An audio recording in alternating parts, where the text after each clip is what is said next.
نحمده ونصلي على رسوله الكريم اما بعد فقد قال الله تبارك وتعالى كما ورد في سورة النون اعوذ باللہ من الشیطان الرجیم بسم اللہ الرحمن الرحیم نون والقلم وما يسطرون ما انت بنعمت ربك بمجنون وَإِنَّ لَكَ لَأَجْرًا غَيْرَ مَمْنُونٍ وَإِنَّكَ لَعَلَىٰ خُلُقٍ عَظِيمٍ فَسَتُبْصِرُ وَيُبْصِرُونَ بِأَيِّكُمُ الْمَفْتُونُ إِنَّ رَبَّكَ هُوَ أَعْلَمُ بِمَنْ ضَلَّ عَنْ سَبِيلِهِ وَهُوَ أَعْلَمُ بِالْمُهْتَدِينَ فَلَا تُطِعِ الْمُكَذِّبِينَ وَدُّوا لَوْ تُدْهِنُ فَيُدْهِنُونَ ولا تطع كل حلاف مہین حماز مشاء بنمیم مناع للخیر معتد اثیم عتل بعد ذلك زنیم ان كان ذا مال وبنین اذا تتلى عليه آیاتنا قال اساطیر الاولین سنسمه على الخرطوم الى قوله تعالی كذلك العذاب ولعذاب الآخرة أكبر لو كانوا يعلمون صدق اللہ العظیم رب اشرح لي صدری ويسر لي أمری واحلل عقدة من لسانی يفقهوا قولی اللهم ربنا ألهمنا رشدنا وأعذنا من شرور أنفسنا اللهم أرنا الحق حقا وارزقنا اتباعه وأرنا الباطل باطلا وارزقنا اجتنابه آمین یا رب العالمین۔ آج کل ہم قرآن مجید کی جن آیات کا مطالعہ کر رہے ہیں ان میں خاص طور پر نوٹ کر لیجئے کہ جو ان 4 سورتوں کی ابتدائی آیات ہیں، سورہ علق، سورہ نون یا سورہ قلم، پھر سورہ مزمل، پھر سورہ مدثر، یہ بالکل ابتدائی زمانے کی آیات ہیں۔ اس وقت کا جو ماحول ہے اس کو پس منظر میں رکھیے۔ ہم ظاہر بات ہے جب ہم کچھ پڑھتے ہیں سوچتے ہیں تو ایک تو اولاً تو ہمارا اپنا ماحول ہمارے سامنے آ جاتا ہے، ظاہر بات ہے یہ تو ماحول اس وقت موجود نہیں تھا، کوئی نام کے مسلمان بھی موجود نہیں تھے۔ بالکل یوں سمجھیے کہ حضور صلی اللہ علیہ وسلم بھی ذات مبارک اور 1 2 3 4 آدمی جو ایمان لائے ہیں اور ان کا بھی کوئی اعلان عام نہیں ہے، تو یہ ہے پس منظر اس کا۔ اس میں ایک شخص جو ہے صلی اللہ علیہ وسلم جو اس معاشرے میں 40 برس تک رہا ہے اور کوئی خاص غیر معمولی بات نہیں تھی، معمول کا ایک نارمل انسان جس کو کہا جائے، اخلاق میں بہت اونچا، کردار میں بہت بلند، صداقت اور امانت کے اندر جو ہے بہت اونچا مقام یہ ہے۔ اس کے علاوہ کوئی اور غیر معمولی بات جیسے کوئی کاہن ہو، وہ بڑی محنت سے کہانت سیکھ رہا ہو اور پھر اچانک وہ کہہ دے کہ ہاں اب میں اس کا قابل ہو گیا ہوں، یا کوئی اور اسی طریقے سے کوئی فن سیکھ رہا ہو اور لوگوں کو معلوم ہو کہ یہ فلاں فن جو ہے یہ اس کے سیکھنے میں وقت لگا رہے ہیں، تو پھر اچانک وہ جو ہے اس فن کے اندر یہ بھی ہو سکتا ہے کوئی خاص بات وہ سامنے لے آئے۔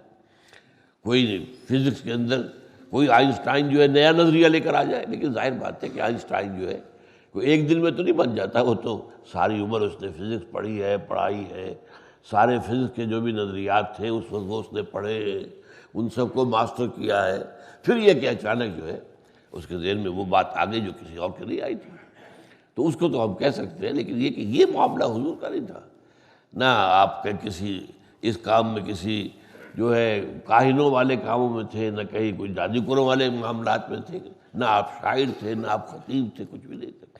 تو ان حالات میں جو وہاں پر معاملہ ہوا، پہلا جو رد عمل تھا وہ ہم نے سمجھا ہے ان آیات کے حوالے سے سب سے پہلے اس ماحول کو پیش نظر رکھنا ضروری ہے۔ البتہ ان 4 صورتوں میں اس کے بعد پھر جو ہے جو اور آیتیں ایڈ کی گئی وہ اس وقت کی نہیں ہیں، وہ اس سے کچھ بات کی ہے مختلف اوقات میں، تعین کرنا مشکل ہے، لیکن ظاہر بات ہے کہ اس میں فصل ہے، آج اس کی ایک بڑی مثال آپ کے سامنے آ جائے گی۔ پھر یہ کہ ان تینوں کے اندر آپ کو میں نے عرض کیا تھا کہ تین چیزیں مشترک ہیں۔ ایک تو سب سے پہلے تو حضور سے خاص خطاب ہے، اس لیے کہ اصل میں یہ صورت جو ہے یہ آغاز نبوت یا ظہور نبوت اور آغاز رسالت سے متعلق جو مضامین ہیں وہ ان صورتوں کے شروع میں آیات میں آئے ہیں۔ تو البتہ یہ کہ پھر اس کے ساتھ دوسری بات کیا ہے اس میں شامل، جو مخالفین تھے اس وقت ان میں سے ایک ایک کے کردار کو لے کر وہ نمایاں کیا گیا، نام لیے بغیر۔ نام لے کر تو صرف ایک شخص کا ذکر قرآن میں ہے، وہ ابو لہب ہے، اور اس پر ایک پوری صورت ہے، اور وہ بدترین انسان تھا، مخالفین میں بدترین انسان، کردار کی ہر بلندی سے ہر خوبی سے بالکل عاری، جو اس کے اندر کوئی خوبی تھی ہی نہیں۔ اگرچہ شکل و صورت میں بہت خوبصورت انسان تھا، بہت سرخ و سفید رنگت تھی، آنکھیں بڑی بڑی تھیں، بہت وجیح انسان تھا، لیکن یہ کہ سیرت و کردار کے اعتبار سے پست رہی، تو اس پر تو ایک پوری صورت ہے، لیکن باقی لوگوں کا نام نہیں لیا گیا۔ جیسا کہ ہم دیکھ چکے ہیں کہ سورہ علق میں ابو جہل کا کردار سامنے آیا ہے، اب یہ سورہ نون میں ایک دوسرا کردار سامنے آ رہا ہے۔ تو سورہ نون کی جو ابتدائی آیات ہیں وہ ہم پڑھ چکے ہیں، نون والقلم وما یسطرون۔ نون خاص طور پر آپ کو معلوم ہے کہ مچھلی کے لیے یہ لفظ استعمال ہوتا ہے، ذنون اذ ذهب مغاضبا، وہ مچھلی والا جبکہ وہ غصے میں بھرا ہوا چلا گیا اپنی قوم کو ناراض ہو کر، اور اس وقت یہ خیال اس کو نہیں رہا کہ ابھی اسے قوم کو چھوڑ کر جانے کی اللہ کی طرف سے ایکسپریس پرمیشن نہیں ملی تھی، تو ابھی نہیں جانا تھا۔ رسولوں کا معاملہ یہ ہوتا ہے کہ وہ اپنے اور ساتھیوں کو اجازت دے دیتے ہیں کہ تم جاؤ تو جاؤ، تم چاہو تو چلے جاؤ، کہیں نہ کہیں پناہ لے لو اور اپنی مصیبتوں سے نجات پا لو۔ وہ تو آپ کو معلوم ہے حضور نے بہت سے حضرات کو جو ہے حبشہ کی طرف ہجرت کرنے کی اجازت دے دی تھی، حالانکہ ابھی تو معاملہ بڑا درمیانی دور تھا، وہ مکی دور کا درمیانی دور ہے جس کے اندر کہ وہ حبشہ گئے۔ پھر اس کے بعد میں جب ہجرت مدینہ کا حکم آیا ہے تو حضور نے مسلمانوں کو دے دی اجازت، جاؤ، حکم بلکہ دے دیا جاؤ مدینہ جاؤ، لیکن یہ خود منتظر رہے کہ اللہ تعالیٰ کی طرف سے اجازت آئے تو پھر میں یہ سفر کروں۔ بس حضرت یونس علیہ السلام سے یہ خطا ہوئی، وہ ہوئی کیا، غصہ جو تھا اپنے قوم کی طرف سے، ان کو جس قدر دلگیری ہو گئی تھی، جس قدر مایوسی ہو گئی تھی، اس کے غلبے کے اندر آپ سے یہ خطا ہو گئی۔ بہرحال اس لیے ان کا نام ذنون ہے، مچھلی والا۔ اس صورت کے آخر میں سے لفظ آیا ہے صاحب الحوت، حوت مچھلی کو کہتے ہیں، وہ مچھلی والا۔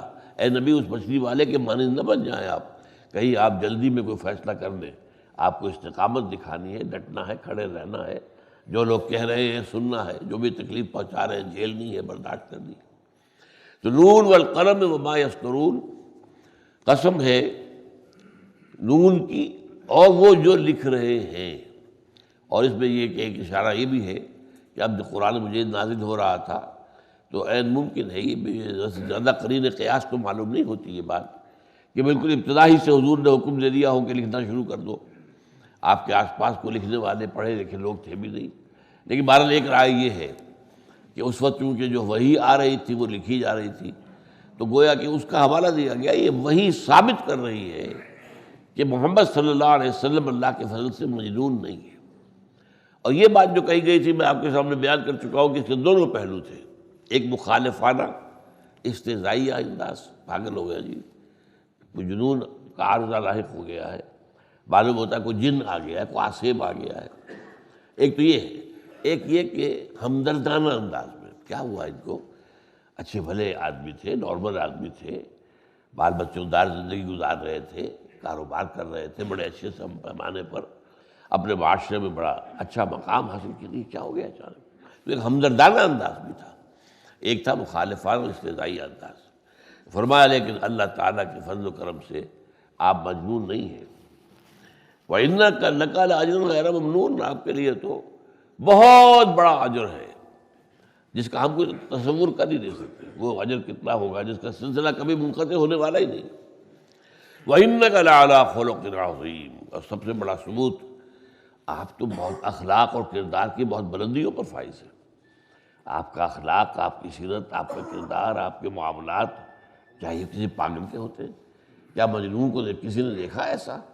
وہ آسیب زدہ انسان تو ایک بڑے عجیب سا مخبوط الحواس انسان ہوتا ہے، یتخبطہ الشیطان من المس، جیسے کہا ہے سورہ بقرہ میں، مخبوط الحواس انسان ہوتا ہے، وہ تو جس کے اوپر کو جن آ گیا ہے، وہ تو اپنے ہوش میں نہیں ہوتا، ٹھکانے نہیں ہوتے اس کے، ہوش حواس نہیں ہوتے۔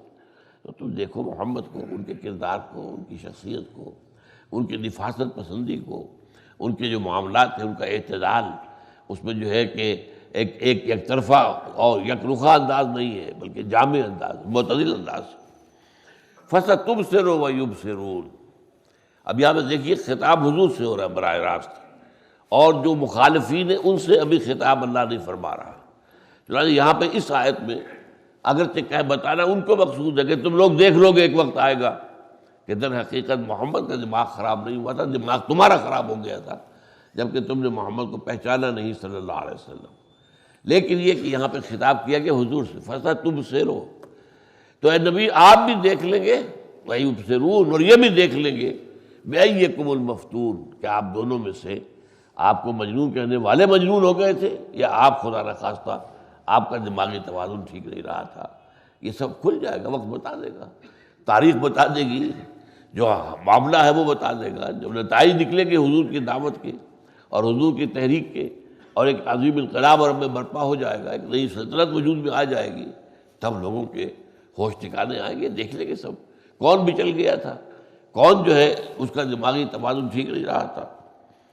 ان ربک هو اعلم بمن ضل عن سبیلہ وهو اعلم بالمہتدین، اے نبی آپ کا رب خوب جانتا ہے ان کو بھی کہ جو اس کی راہ سے بچل گئے ہیں، بھٹک گئے ہیں، دور چلے گئے ہیں، اور وہ خوب جانتا ہے ان کو بھی جو ہدایت پانے والے ہیں۔ یعنی تمہارا معاملہ تو اللہ کے ساتھ ہے، اللہ کے علم میں ہے کون مجنون ہے اور کون نہیں ہے، کون ہدایت پر ہے کون ضلالت پر ہے۔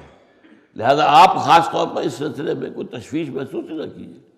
اگرچہ ظاہر بات ہے بربنائے طبع بشری حضور کو تکلیف تو ہوتی تھی، یہ مجھے مجنون کہہ رہے ہیں، ساحر کہہ رہے ہیں، کیونکہ جیسے جیسے وقت گزرا ہے تو ان کے خطابات جو ہے بدلتے چلے گئے، شاعر ہے، اچھی شعر کہنے لگی، کوئی حرج نہیں۔ واقعہ یہ ہے کہ ماننا پڑتا، بہت عمدہ شاعری کر رہے ہیں، یا یہ کہ یہ تو ساحر ہو گئے، یہ جو کلام پیش کرتے ہیں تو جادو کا اثر ہے، وہ تو دل میں کھپ جاتا ہے، اتر جاتا ہے، انسان کو پوزیس کر لیتا ہے۔ یا یہ کہ انہوں نے تو اصل میں کوئی جو ہے کوئی عجمی غلام، کوئی عیسائی یا یہودی، وہ اپنے پاس رکھا ہوا ہے گھر میں بند کر کے کوٹڑی کے اندر، اور اس سے صبح و شام جو ہے ڈکٹیشنز لیتے ہیں، وہ اپنی پرانی کتابیں جو ہے تورات، انجیل، زبور کے حوالے سے انہیں کچھ باتیں بتاتے رہتے ہیں، یہ آ کر ہمارے اوپر دھوس جماتے ہیں کہ یہ وحی آئی ہے اور یہ میں اللہ کی طرف سے جو کلام آیا وہ تمہیں سنا رہا ہوں۔ جھوٹ بولتے ہیں، ساحر کذاب، یہ تمام باتیں پھر رفتہ رفتہ جو ہے ان کے اندر شدت پیدا ہوتی گئی ہے۔ جیسے جیسے کہ معاملہ بڑھا اور حق و باطل کی کشاکش کے اندر شدت پیدا ہوئی، اسی طریقے سے ان القابات کے اندر بھی شدت پیدا ہوئی ہے۔ البتہ یہ بات میں آپ کو بتا چکا ہوں کہ حضور کی حیات طیبہ کا جو مکی دور ہے، تقریباً 13 سال 12 سال سے زائد، 13 تقریباً پورے نہیں ہیں غالباً، اس میں یہ ہے کہ پہلے 3 سال تک جو بھی مخالفت ہوئی، استہزاء ہوا، تمسخر کیا گیا، وہ صرف حضور کا تھا۔ ساری پرسیکیوشن نمبر 1 ووکل تھی، زبان سے، کوئی فزیکل اسالٹ نہیں ہوا کہ آ کے مارنا شروع کر دیا ہو اور کوئی اور آپ کو تکلیف پہنچے، نہیں، قتل نہیں، کچھ نہیں، بس یہی پاگل ہو گئے، مجنون ہو گئے۔ اور میں بیان کر چکا ہوں آپ کے سامنے، کیوں؟ اس لیے کہ ان کی اگر قوت ارادی کو کچل دے، وہ بددل ہو کر بیٹھ جائے کہ یہ قوم تو مجھے یہ کہہ رہی ہے، تو وہ اس مشنری کو چھوڑ دے جس کے اوپر کہ وہ فائز ہوئے ہیں، تو ہمارا مقصد حل ہو جائے گا۔ اب ایک ایک کو لے کر معاملہ کرنے سے فائدہ کیا ہے؟ تو 3 برس تک all the persecution جو ہے that was focused on the person of محمد صلی اللہ علیہ وسلم and it was all verbal۔ 4تھے سال سے پھر در حقیقت عمومی جو ہے پرسیکیوشن اور ٹارچر اور تعذیب المسلمین، جس کا کہ باب آپ کو سیرت مطہرہ کی کتابوں میں ملے گا، تعذیب المسلمین، مسلمانوں کو عذاب دینے کی جو سلسلہ شروع ہوا ہے، اور اس میں خاص طور پر 2 طبقات جو ہے وہ متاثر ہوا۔ ایک تو نوجوان لوگ، ظاہر بات ہے نوجوان جو ہے اپنے والدین کے، ان کے اوپر حقوق ہیں، اختیارات ہیں، کوئی باپ اپنے بیٹے کو مارے تو ظاہر بات ہے کوئی یہ نہیں کہے گا کہ کوئی غلط کام کر، بھائی بیٹا ہے اس کا، اس کو مار رہا ہے، اس کو اس نے بھوکا رکھا ہوا ہے، زنجیروں میں جکڑا ہوا ہے، یہ سب کچھ کر رہا ہے تو ظاہر بات ہے باپ کو حق حاصل ہے۔ دوسری طرف یہ کہ جو غلام تھے وہ بہت زیادہ پس رہے تھے، ان کے تو کوئی حقوق تھے ہی نہیں، وہ تو گویا کہ ملکیت تھے۔ کوئی آقا جو اپنے غلام کو قتل کر دے، اس کی اپنی چیز ہے۔ جیسے کسی کی بکری ہے، جب چاہے ذبح کرے، گوشت کھائے، کسی کو اعتراض کرنے کا کوئی حق ہے؟ بھائی میری بکری تھی، آپ کون ہوتے؟ میرا غلام تھا، میں نے قتل کر دیا۔ اگر کوئی ہوا تو میرا نقصان ہوا نا، میں اسے بیچتا اگر تو کچھ پیسے مل جاتے، تو میں نے اگر کچھ بگاڑا تو اپنا بگاڑا، آپ کا کیا بگاڑا؟ تو اس اعتبار سے غلاموں پر حضرت بلال ان میں، حضرت ابو فقیہ ان میں، حضرت زنیرہ ان میں، حضرت سمیہ ان میں، یہ ان پہ جو تشدد ہوا ہے، مردوں پر بھی عورتوں پر بھی، وہ شدید ترین تھا بات۔ لیکن اس وقت جب کہ ابھی ہم یہ باتیں کر رہے ہیں، ابھی وہ شکل نہیں آئی تھی۔ لیکن اب یہاں جو ہے ایک نئی بات سامنے آ رہی ہے، فَلَا تُطِعِ الْمُكَذِّبِينَ وَدُّوا لَوْ تُدْهِنُ فَيُدْهِنُونَ۔ یہ حق و باطل کی کشمکش کا ایک خاص وقت ہوتا ہے۔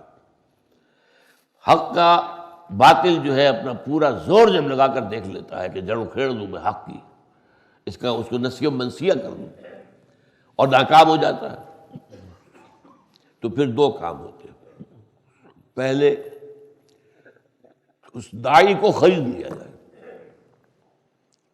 جسے آپ کہتے ہیں کہ ہمارے یہاں لیڈر بک جاتے ہیں، اور کہا جاتا ہے ہر انسان کی ایک قیمت ہے، کسی کی زیادہ ہے کسی کی کم ہے، لیکن ہر انسان اس کی قیمت ہے۔ تو پھر باطل کی طرف سے ہوتا ہے تو پرچیز، اچھا ٹھیک ہے محمد، اگر تمہیں بادشاہت چاہیے ہم تمہیں بادشاہ بنا لیتے ہیں، ہم اگرچہ بادشاہت کے قائل نہیں ہیں، ہم نے اب تک مکے میں کسی کو بادشاہ نہیں بنایا ہے، تمہیں منا لیں گے، اگر تم چاہتے ہو، اقتدار چاہیے تمہیں تو ہم بادشاہ بنا دیتے ہیں، دولت چاہیے تو تمہارے قدموں کے اندر ہم دولت کے انبار لگا دیتے ہیں، لیکن اپنی اس دعوت کو چھوڑ دو۔ اور نمبر 3، آپ عرب اور قریش کی کسی بھی عورت کی طرف اشارہ کر دیں، ہم نکاح کر دیں گے آپ کو، جو بھی آپ کو حسین ترین کوئی عورت نظر آئے، تو ان میں سے جو بھی ہو، اب اس پر کھڑا رہنا، ثابت قدم رہنا، یہ اصل میں جو پرسیکیوشن والا امتحان ہے اس سے زیادہ سخت امتحان یہ ہے۔ اس میں جو ہے آدمی ذرا سا بھی شخصیت کے اندر اگر کوئی جھول ہے، اگر کوئی کمزوری ہے، کوئی ضعف ہے، تو پھسل جائے گا آدمی۔ اسی کی ایک مثال ہے نا، امام احمد ابن حنبل رحمۃ اللہ علیہ، جب خلق قرآن کا مسئلہ کھڑا ہو گیا کہ قرآن مخلوق ہے، تو آپ کو چند لوگ جو علماء کھڑے ہوئے اس کے مقابلے میں، ان میں سے امام احمد ابن حنبل بھی تھے رحمۃ اللہ علیہ۔ لیکن چونکہ وہ سرکاری سرپرستی کے اندر یہ سارا فتنہ جو ہے برپا ہوا تھا، جیسے کبھی اکبر اعظم جو ہے جلال الدین اکبر نے دین الہی جاری کیا، اب بادشاہی پوری قوت اور سپورٹ اس فتنے کے پیچھے تھی نا، اسی طریقے سے اس وقت کا خلیفہ جو ہے وہ اس کے پیچھے تھا۔ تو اتنی مار پڑی ہے انہیں جیل کے اندر، اتنی مار پڑی ہے، کہتے یہ ہے، یہ پرووربیل سے الفاظ ہیں کہ اگر وہ مار ہاتھی کو بھی ماری جائے تو وہ بھی چیخ اٹھے گا، اتنی مار ماری، لیکن کبھی ان کی آنکھوں سے آنسو نہیں آیا۔ اس کے بعد حالات بدل گئے، اب خلیفہ تبدیل ہو گیا اور خلیفہ کا موضوع بھی بدل گیا۔ خلیفہ نے ان سب کے لیے اعلان عام کر دیا، ایمنسٹی، جو بھی اس جرم میں پکڑے ہوئے سب رہا، وہ بھی رہا ہو کے آ گئے اپنے گھر۔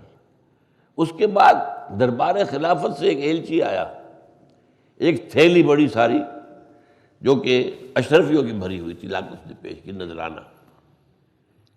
اس کو دیکھ کر حضرت امام احمد بن حنبل رحمۃ اللہ رو پڑے، اے اللہ میں اس امتحان کے قابل نہیں ہوں۔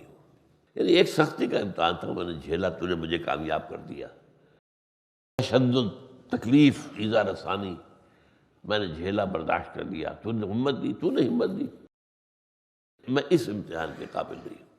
تو یہ دولت اور کوئی اقتدار، اس میں چلو آؤ کچھ پاور شیئرنگ کر لیتے ہیں، نصف لک و نصف لی و نصف لک وہذا قوم جاہلون، عوام کل انعام ہے۔ تو اب یہ ہے کہ تم نے بھی بہرحال ایک سیاسی حیثیت اپنی بنوا لی ہے لوگوں سے، تو چلو ٹھیک ہے، وی کین شیئر، آپ ہمارے ساتھ آ جائیں، آپ بھی ہمارے اندر سے ہو جائیں گے، آپ بھی حکومت کے اندر شامل ہو جائیں گے۔ یہ ہمارے سیاسی لوگوں کے ساتھ ہوتا رہا ہے، اور وہ جو ہے عین وقت کے اوپر آ کر بکتے رہے ہیں۔ تو بہرحال یہ ہوگا، لیکن اس کے بعد جب اس کا بھی بات نہیں بنی، جب ایک مرتبہ اسی طرح کا ایک وفد آیا ہے ابو طالب کے پاس، اور انہوں نے کہا کہ یہ ہم آپ کے بھتیجے کے لیے کرنے کو تیار ہیں اگر وہ اس دعوت سے باز نہ جائے. تو ابو طالب نے بلایا حضور کو، حضور سے کہا بھتیجے اب تم مجھ پر اتنا بوجھ نہ ڈالو جسے میں برداشت نہ کر سکوں. تو حضور کی آنکھوں سے آنسو آ گئے، اس لیے کہ ایک ہی سہارا تھا نا اس وقت. یہ بات کی باتیں ہیں، یہ ابتدائی دور کی بات نہیں ہے ساری. ایک ہی سہارا تھا، وہ ساتھ دے رہا، چھوڑ رہا تھا. چچا تھے، انہوں نے بنو ہاشم کے جو سردار تھے، لہذا ان کی گویا کہ ان کی سپورٹ کا مطلب تھا بنو ہاشم کی سپورٹ. قبائلی زندگیوں میں یہ ہوتا ہے. لیکن یہ کہ آنکھوں میں تو آنسو آ گئے. کہا آپ نے کیا؟ چچا جان اگر یہ میرے ایک ہاتھ پر سورج اور ایک پر چاند رکھ دے تب بھی میں اب اس کام سے باز آنے والا نہیں. یہ استقامت. اچھا جب یہ استقامت کا معاملہ گزر جاتا ہے تو پھر ایک مرحلہ آتا ہے اچھا بھائی ٹھیک ہے، نہ اپنی منواؤ نہ ہماری مانو کو بیچ کا معاملہ کر لو، کچھ اپنی منوا لو کچھ ہماری مان لو. یہ جو جھگڑا شروع ہو گیا ہے، گھر گھر میں دنگا فساد ہے، اولاد اپنے والدین سے کٹ گئی ہے، بیوی شوہر سے کٹ گئی ہے، شوہر بیوی سے کٹ گیا ہے، علیحدہ ہو گیا ہے گھر گھر میں. اب جتنے بھی لوگ ایمان لا رہے تھے آپ کو معلوم ہے وہ تو ایک ہر گھر کے اندر ایک فساد شروع ہو گیا. نوجوانوں کو گھروں سے نکالا جا رہا ہے. حضرت مصعب بن عمیر کو مادر ذات برہنہ کر کے نکال دیا گیا، اس لیے کہ باپ بہت دولت مند تھا لیکن وہ مر چکا تھا، اس نے بہت دولت چھوڑی تھی. اب چچا تھا جو خاندان کا سربراہ ہے، چچا نے آخری بات کہہ دی کہ مصعب یہ بڑے تم بنے پھرتے ہو محمد کے دیوانے اور محمد کے پیروکار، یہ جو تم عیش کر رہے ہو یہ سب دولت تمہارے مشرک باپ کی ہے، چھوڑو اس کو، نکل جاؤ یہاں سے. جب تم نے اس کا دین چھوڑ دیا تو اس کی دولت بھی چھوڑو. حضرت مصعب بن عمیر ٹین ایجرز تھے، ابھی یوں سمجھیے کہ 20 سال سے کم کی عمر، کھڑے ہو گئے چلنے کے لیے. اس کا خیال تھا کہ اس کے تو ہوش ٹھکانے آ جائیں گے. گھر سے نکلنا، ناز و نام میں پلا ہوا نوجوان اب کہاں جائے گا، کوئی اس کا سہارا نہیں ہوگا، کوئی گھر نہیں اس کے لیے، کوئی اس کا ساتھی نہیں، تو اس کو تو ہوش ٹھکانے آ جائیں گے. لیکن وہ کھڑے ہو گئے چلنے کے لیے. اب اس نے آخری جو ہے غصے کے اندر کہا یہ کپڑے جو تم نے پہنے یہ بھی تمہارے اسی مشرک باپ کی دولت میں سے، نکالو اتارو ان کو بھی. اتار دیا. مادر ذات برہنہ ہو گئے. اس حالت میں ماں کے پاس آئے ہیں الوداع کہنے کے لیے. ماں نے آنکھوں پر ہاتھ رکھے. مصعب کیا ہوا تمہیں؟ ابھی میں موحد ہو گیا، مجھے ایک مرض لاحق ہو گیا جس کا نام توحید ہے. مجھے اللہ نے ایک دولت دے دی ہے، اسے دولت کہیں یا مرض کہیں، اس تو مرض تھا وہ جس کو وہ لاحق ہو گیا اس کو مارے پڑنی شروع ہو گئی. تو مجھے اللہ نے دولت دی ہے، موحد ہو گیا. تو اس طریقے کے معاملات ہو رہے تھے. تو اس کے بعد میں نے جیسا کہ عرض کیا آپ سے کہ وقت آتا ہے کہ کچھ نرمی دکھاؤ، کچھ اپنی منوا لو، کچھ ہماری مان لو. لیکن یہ جھگڑا ختم ہو جانا چاہیے، فساد ختم ہو جانا چاہیے. اور قوم جیسے پہلے ایک تھی، ایک مٹھی بند، پورا قبیلہ ہمارا قریش کا، اور ظاہر بات ہے اسی پر اس کی قوت کا دار و مدار تھا. جیسے کہ انگریزی میں آپ کہتے ہیں house divided Umang sisters can understand.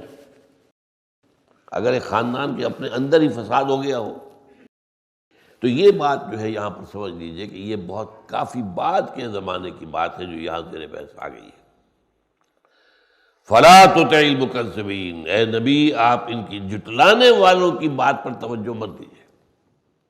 وَدُّوا لَوْ تُدْهِنُ فَيُدْهِنُونَ، وہ تو چاہتے ہیں کہ کسی طرح آپ ڈھیلے پڑیں تو وہ بھی ڈھیلے پڑ جائیں.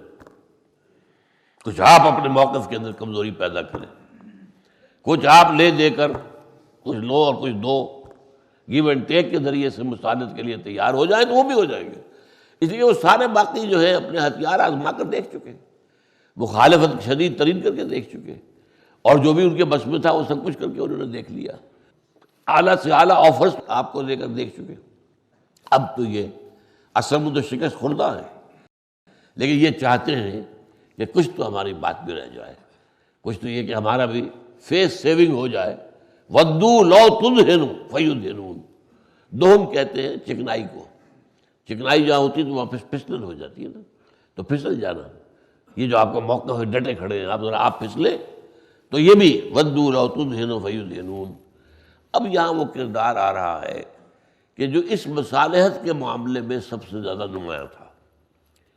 یہ یوں سمجھیے کہ اس معاشرے کا منافق آدمی، وہ یہ چاہتا تھا. منافقت سے کیا تھی؟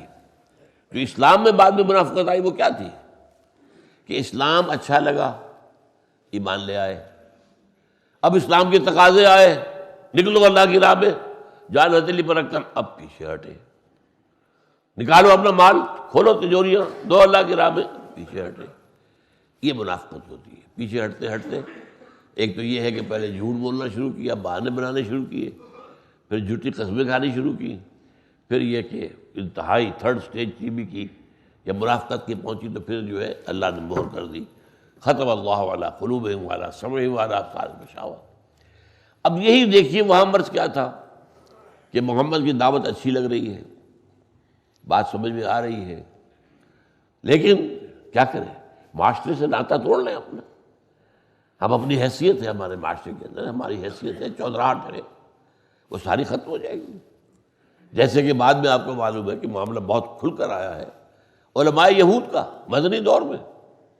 قرآن مجید کہتا ہے یعرفونہ کما یعرفون ابناءہم. یہ اہل کتاب کے یہودیوں کے جو علماء ہیں یہ حضور کو ایسے پہچانتے ہیں جیسے اپنے بیٹوں کو پہچانتے ہیں. لیکن مانا نہیں. ماننے میں تو اس کا مطلب یہ ہے کہ ہماری چودراہٹ تو گئی، پھر ہماری مسند تو ختم ہوئی. اب کون ہمارے ہاتھ چومے گا، کون ہماری دستبوسی کرے گا، کون ہمارے سامنے نذرانے پیش کرے گا؟ یہ ہے صورتحال کہ ان کو چھوڑنے کے لیے لوگ تیار نہیں ہوتے، اور یہیں سے منافقت شروع ہوتی ہے. تو در حقیقت ایک ایسا کردار جو مصالحت کے اندر بہت آگے تھا، لیکن اس کا اپنا کردار کے بھی بڑی پستی کا نقشہ سامنے لایا جا رہا. اس میں یہ کہ پورا اس میں کنسنسس نہیں ہے کہ یہ کون سا شخص ہے. یہ تو ظاہر بات ہے کہ معلوم ہوتا ہے کہ قرآن مجید نے جو اس کا کردار کا نقشہ کھینچا ہے تو یقیناً وہ معروف شخص ہوگا اپنے معاشرے کے اندر. تو میں کئی نام آتے ہیں، ولید بن مغیرہ کا بھی آتا ہے، اور بھی کئی نام ہیں کہ جن کا نام بیان کیے، لیکن یہ کنسنسس نہیں ہے. میرے اپنے خیال میں یہاں بھی اور سورہ مدثر میں بھی ولید بن مغیرہ کا ذکر ہے. واللہ عالم، اس میں ہم یقین سے نہیں کہہ سکتے. جیسے یقین کے ساتھ میں نے آپ کو بتایا ابو جہل کا معاملہ تھا کہ کیا تم نے دیکھا ارأیت الذی ینہی عبدا اذا صلی، ارأیت ان کان علی الہدی او امر بالتقوی، ارأیت ان کذب وتولی الم یعلم بان اللہ یری. یہ معاملہ تو بالکل قطعی ہے، یقینی ہے کہ یہ ابو جہل کا معاملہ تھا. ابو لہب کا معاملہ تو ابو لہب کے نام کے ساتھ ہی آ چکا ہے، تو کسی شک و شبہ گنجائش نہیں. تو یہاں پر ان دونوں صورتوں کے اندر جو ہے میرا گمان غالب جو ہے وہ ولید بن مغیرہ کا ہے. اس کی وجہ کیا یہ بھی جان لیجئے، ہر معاشرے میں ایسے لوگ کم ہوتے ہیں جو کسی کاز کے ساتھ اتنے مخلص ہوں کہ تن جائے، من جائے، دھن جائے، جان جائے، جائے، لیکن میں اپنے موقف سے ہٹنے والا نہیں ہوں. چنانچہ جب کوئی انقلابی دعوت سامنے آتی ہے تو کم لوگ ہوتے ہیں کہ جو اس کے ساتھ آئیں اور اپنا ہاتھ اس کے ساتھ جوائن ہینڈز کریں اور کوشش کریں اور انقلاب برپا کریں. اس لیے کہ راستہ پر خطر ہے، اس میں تو بڑے خطرات ہیں، اس میں مقابلہ ہوگا. ایک نظام جمع جمایا ہے، اس کو اکھاڑ پھینکنا وہ آسان کام ہے. تو اس اعتبار سے عام آدمی کیا ہے، اور دوسرے یہ کہ جو لوگ مان لیتے ہیں ان میں بھی جیسا کہ میں نے کہا استقامت دکھانے والے کم رہ جاتے ہیں. اب غزوہ احد میں 1000 آدمی باہر آئے تھے مدینے سے، ان میں سے 300 چلے گئے واپس. چلے گئے کہ نہیں چلے گئے؟ حالانکہ وہ تو ابھی ابتدائی دور تھا، حضور کا ابتدائی دور ہے، اور ابھی تو آپ کے جو ہے یوں سمجھیے کہ آپ کے ذریعے سے جو ایمان لوگوں میں پیدا ہو رہا ہے، ہم اس کی کوئی نظیر اور اس کی کوئی مثال اور سمجھ سکتے ہی نہیں. پھر بھی یہ ہوا. اس لیے یہ لوگ اس معاملے میں ہمیشہ معاشرے میں اکثریت میں ہوتے ہیں، جو وہ چاہتے ہیں بھائی ٹھیک ہے جان بچاؤ، ٹھیک ہے اب یہ دعوت اتنی پھیل گئی ہے اس کو ماننا تو پڑے گا اب، ورنہ تو یہ کہ یو ول مس دی بس. لیکن پھر یہ کہ کسی بہانے سے، ہیلے سے اپنے آپ کو بچاؤ. تو بچا کے نہ رکھ اسے. تیرا آئینہ ہے وہ آئینہ کہ شکستہ ہو تو عزیز تر ہے نگاہ آئینہ سال میں. یہ جو تمہارا ہے اے بندہ مومن، تمہارا یہ آئینہ جو ہے وجود کا، یہ جب ٹوٹا ہوا ہوگا تو اللہ کو زیادہ محبوب نظر آئے گا. حمزہ کی وہ لاش جس کے ناک کٹی ہے، کان کٹے ہوئے ہیں، وہ اللہ کو کتنی محبوب ہوگی اس کا تم اندازہ کر سکتے ہو. سالم عبد حمزہ اور یہ کٹا پھٹا حمزہ، ان میں سے اللہ کو کون سی زیادہ پسند ہوگی بات؟ تو اس حوالے سے تو بچا بچا کے نہ رکھ اسے، تیرا آئینہ ہے وہ آئینہ کہ شکستہ ہو ٹوٹ جائے تو عزیز تر ہے نگاہ آئینہ ساز میں۔ حالانکہ آئینہ جب ٹوٹ گیا تو آئینہ ساز کے نزدیک اب کیا کرچیاں ہیں، پڑی رہیں گی، کسی کام آنے والی تو نہیں ہے۔ بہرحال اب اس میں اس کردار کی رشکشی کی جا رہی ہے، فَلَا تُطِعِ الْمُكَذِّبِينَ وَدُّوا لَوْ تُدْهِنُ فَيُدْهِنُونَ وَلَا تُطِعْ كُلَّ حَلَّافٍ مَّهِينٍ۔ اور دیکھو محمد صلی اللہ علیہ وسلم، اس شخص کی بات ہرگز نہ ماننا نہ سننا جو بہت قسمیں کھانے والا ہے اور بہت دنی الطبع ہے، بہت گھٹیا طبیعت کا آدمی۔ ان دونوں الفاظ میں بڑا گہرا ربط ہے۔ زیادہ قسمیں بھی وہی شخص کھاتا ہے جسے اپنے اوپر اعتماد نہیں ہوتا۔ اگر کوئی شخص صاحب کردار ہے، وہ ایک بات کہتا ہے، اسے معلوم میں بات کہہ رہا ہوں، میری اپنی پوری شخصیت اس کے پیچھے ہے، مجھے قسم کھانے کی ضرورت کیا ہے؟ لیکن جو آدمی ہلکا ہوتا ہے شخصیت کے اعتبار سے، بھائی خدا کی قسم، اللہ کی قسم، فلاں کی قسم، فلاں کی قسم، وہ قسمیں کھائے گا، حلاف ہوگا۔ تو قسمیں کھانوں میں زیادہ تیز جو ہے وہ وہی ہوتے ہیں جن کی اپنی شخصیت کے اندر جو ہے وزن نہیں ہوتا۔ حمازٍ مشاء بنمیم، وہ رو بھی تانہ زنی کرنے والا ہے اور وہ چغلیاں کھاتا پھرتا ہے اس کی ادھر اس کی ادھر۔ یہ جو گھٹیا کردار ہوگا وہ تو ظاہر بات ہے کہ یہ چاہے گا کہ وہ ان کو بھی لڑائے، آپس میں ان کو بھی لڑائے، بلکہ جا کر دیکھے گھروں کے اندر سونگے کہ کہیں کوئی فساد کی کوئی بنیاد ہے تو اس میں آگ لگائے، بھڑکائے، بھس میں آگ لگا کے جمال و دور کھڑی والی بات۔ یہ کردار ہے، ایک پورا کردار ہے جس کا نقشہ کھینچا جا رہا ہے۔ مناع للخیر معتد اثیم، وہ خیر کو روکنے والا ہے اور بہت ہی زیادہ سرکش ہے اور گناہ گار ہے۔ مناع للخیر، خیر دونوں باتوں کو کہتے ہیں۔ خیر ہدایت ہے، خیر قرآن سب سے بڑا خیر ہے۔ قرآن سے روکنا، کانوں کے اگر انگلیاں ڈال لینا، یہ ابو لہب کیا کرتا تھا جب حضور دعوت و تبلیغ کے لیے نکلتے تھے اور قرآن پڑھ رہے تھے تو وہ کہتا تھا لوگوں اپنے کانوں میں انگلیاں ڈال لو، مت سنو ان کی بات، ورنہ یہ جادو کا اثر ہے ان کے کلام کے اندر، تمہارے اوپر جادو ہو جائے گا۔ تو خیر سے روکنے کی ایک شکل یہ بھی تھی۔ ایک مناع للخیر، خیر دولت کو بھی کہتے ہیں، وَإِنَّهُ لِحُبِّ الْخَيْرِ لَشَدِيدٌ، تو جو سینت کر رکھتا ہے اپنی تجوریوں کے اندر سنبھال کر دولت کو رکھتا ہے۔ ایک وہ ہے جو اسے رفاع عامہ کے کاموں میں صرف کرتا ہے، غریبوں یتیموں کے لیے، جیسے حضور نے حضرت خدیجہ رضی اللہ تعالیٰ عنہ کی دولت جو ہے صرف کی ہے ان کی اجازت سے۔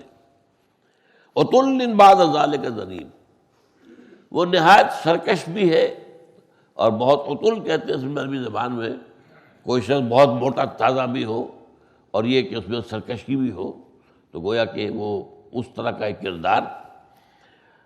بعد ذالک زنیم، پھر وہ بدنام بھی ہے۔ بدنام کس معنی میں؟ کہ اس کا نسب جو ہے وہ کوئی صحیح طور پر ثابت نہیں ہے۔ اس کا جو نسب ہے باپ کے ساتھ رشتہ، کس کا بیٹا ہے، وہ ثابت نہیں ہے۔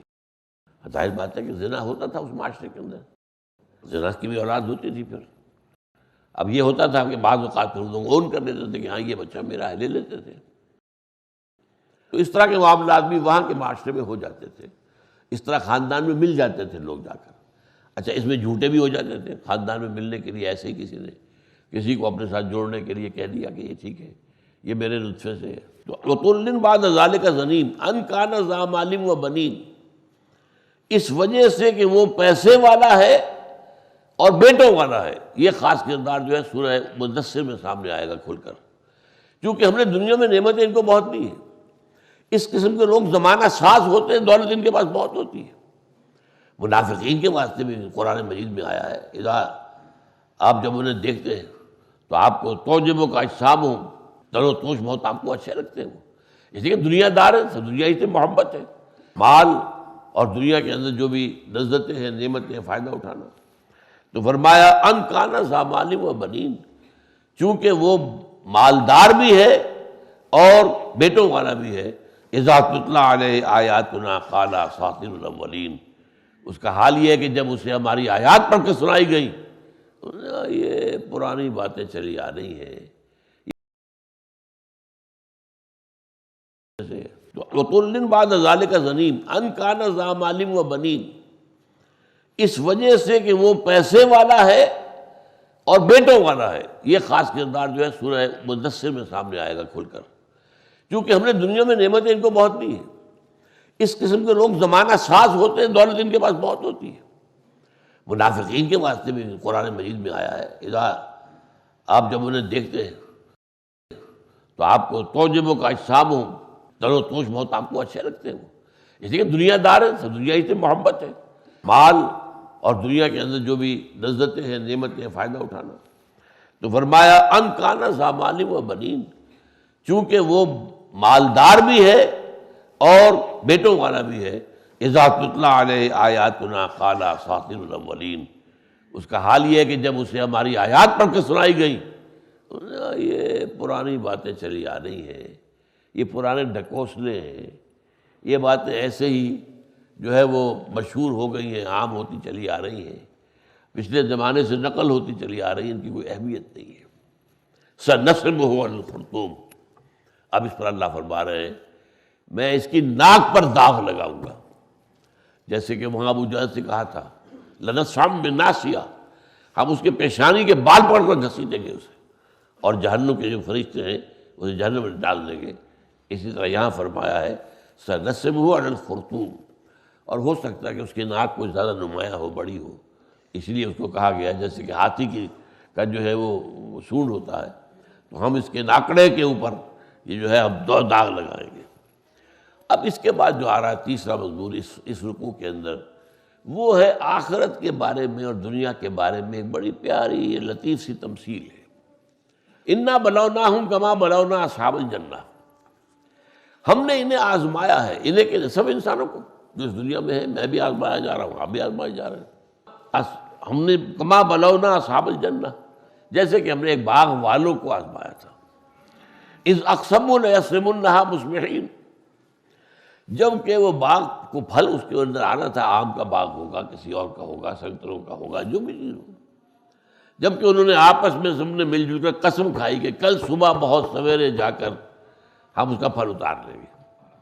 تو محسوس ہوتا ہے کہ اس سے پہلے کو ہو رہا ہوگا بھائی چلے، اچھا بھائی چلیں گے، کل کر لیں گے، پرسوں کر لیں گے، لیکن ایک وقت میں آ کر سب نے جو ہے وہ ایک ریزولوشن پاس ہو گیا، اذ اقسموا، بس پکا بھائی، پکی بات ہے، ابھی یہ نہ ہو کہ کل صبح ہم دیکھیں گے فلاں بھائی تو آیا نہیں، فلاں ابھی تک آیا نہیں، انتظار کرنا پڑے۔ اذ اقسموا لیصرمنھا مصبحین ولا یستثنون، اور کوئی استثناء انہوں نے نہیں کیا، انشاءاللہ نہیں کہا، بلکہ یہ کریں گے، باغ ہمارا لدا پھدا ہے، کل شام بھی ہم دیکھ کر آئے ہیں، بہت بہار پر ہے، پھلوں سے لدا ہوا ہے، تو اس میں کوئی اور استثناء کرنے کی کیا ضرورت ہے؟ جبکہ اسلام کا تقاضا کیا ہے جو ہم سورہ کہف میں پڑھتے ہیں، وَلَا تَقُولَنَّ لِشَيْءٍ إِنِّي فَاعِلٌ ذَلِكَ غَدًا إِلَّا أَن يَشَاءَ اللَّهُ، دیکھنا کبھی نہ کہنا کہ میں یہ کام کل ضرور کروں گا، مگر اس شرط کے ساتھ الا ان یشاء اللہ، اگر اللہ نے چاہا۔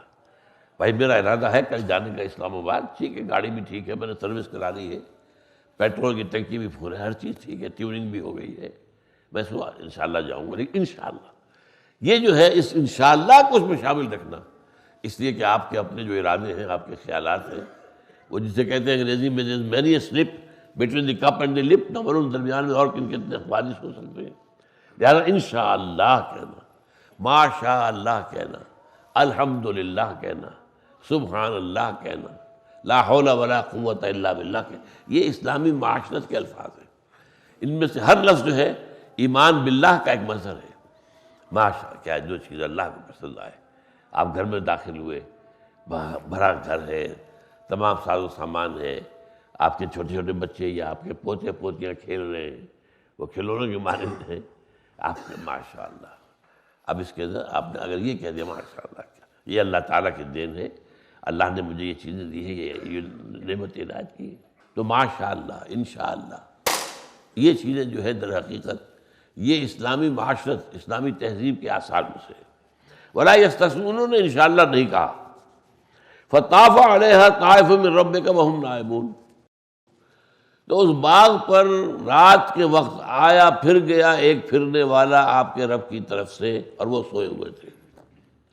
کوئی آگ بگولا کوئی آیا، کوئی آندھی آئی جس میں آگ تھی، اعصار فیہ نار فاحترقت، یہ بھی سورہ بقرہ میں الفاظ آئے، ایک ایسی آندھی آئی جس کے اندر آگ تھی اور وہ سارا کا جل کر رہ گیا باغ جو ہے۔